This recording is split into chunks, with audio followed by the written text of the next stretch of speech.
What do you make of this picture on the screen, Peter Blexley, former Met Police detective? I mean, what would you say to Harry if you were his security advisor? Well, I have supplied security to higher net worth individuals in the private sector. So I've protected people similar to him.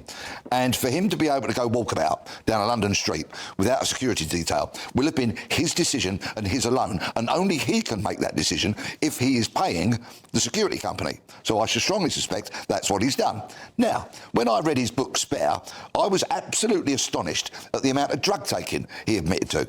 And in my experience, when somebody stands down their security team, it's because they're going off to do something they don't want their security to know about. I mean, I don't think we can say he was going to his mates to have a sex. I hadn't quite finished, but, you know, maybe he was going around his mates for a pizza and a bit of something that he might have, you know, sourced from Colombia. Maybe he wasn't. Oh, no. Or maybe he wasn't. Yikes. But normally, people stand down their security team because they're going to do things they don't want their team to know about. Well, obviously, Prince Harry's not here to defend himself on that. I mean, it's completely, I have to say, Peter, it's completely baseless. I mean, you are putting to... And I said maybe. I said maybe. I didn't say was. I said maybe. Who knows? We don't know. In his book, he talks about, was it magic mushrooms, smoking weed and cocaine as well, of course. Alex Phillips, what do you make of it? Who's right there, Peter Blexley or Ben Leo? Peter Blexley is absolutely right. I know people who have security details, and it's right. The security detail follows you everywhere. That is their job, day and night, night and day. They'll drive, you know, come to a front door with you, make sure there's eyes on, be outside in an address, and unless you tell them don't come, they're going to be there because that is their job. And if they get it wrong, and if they're remiss, and if they're negligent, they lose their job and worse. So it does sort of smack in the face of hypocrisy that Prince Harry says, I'm so, you know, worried and I'm so all by myself and I'm scared to be in London, when he's just dilly-dallying up a road ringing on rando doorbells. You know, he probably is looking for some sort of mate in some sort of flat somewhere. But also, the other thing is this: when you are a high security individual, you normally have a team going out ahead of you to check the address, to make sure that they've done a sweep, that it's all going to be fine, that they know the access points, that they know if you can leave and where you would go to if you needed to be taken away quickly away from danger. And so for someone who is so concerned about his personal security, to be randomly trying to find an address is very strange, because normally you would be giving your security detail at least 24 hours notice, saying this is the address, go and do a reconnaissance beforehand. Peter Blex is absolutely right on this. I know people with security details who have to follow this protocol every single day of the week, and so it does smack in the face of I need security and I'm really scared, but only when I want it. Well, I think it is not that Harry was not aware of the situation he was in when he rang the doorbell.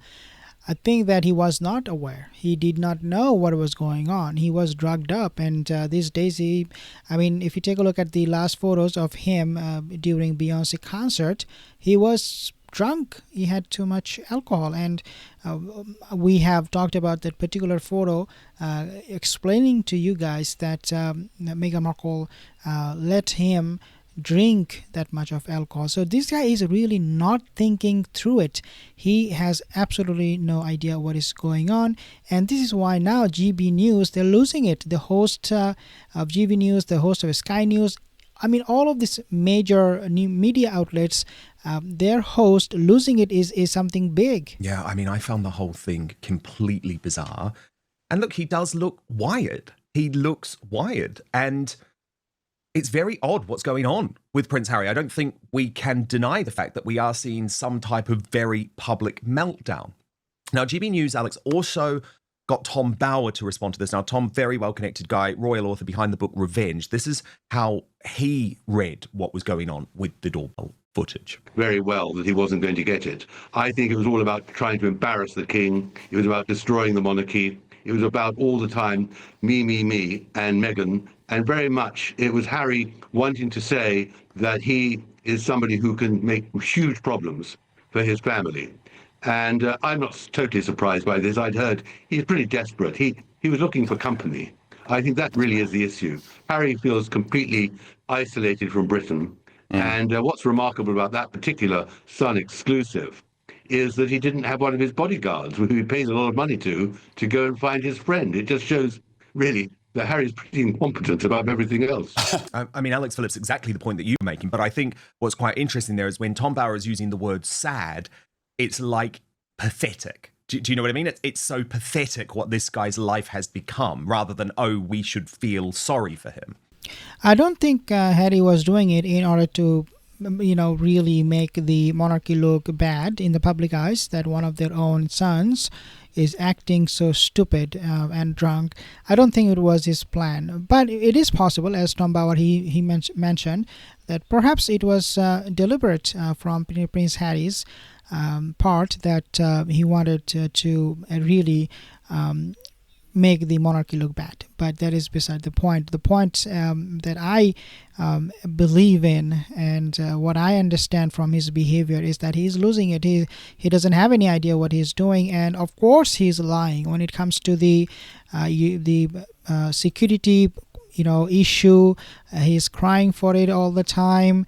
I do not have enough security. If you give me security, I will come to UK. These are all lies and fake excuses, not to show or expose his surrogate invisible children to the public, of whom Meghan did not give birth. And there is always this public demand of Harry showing some DNA proof in order to say or claim that the children belong to him. But definitely this is not panning out very well for Harry. Absolute disaster. Subscribe to my channel for more updates. See you in the next one.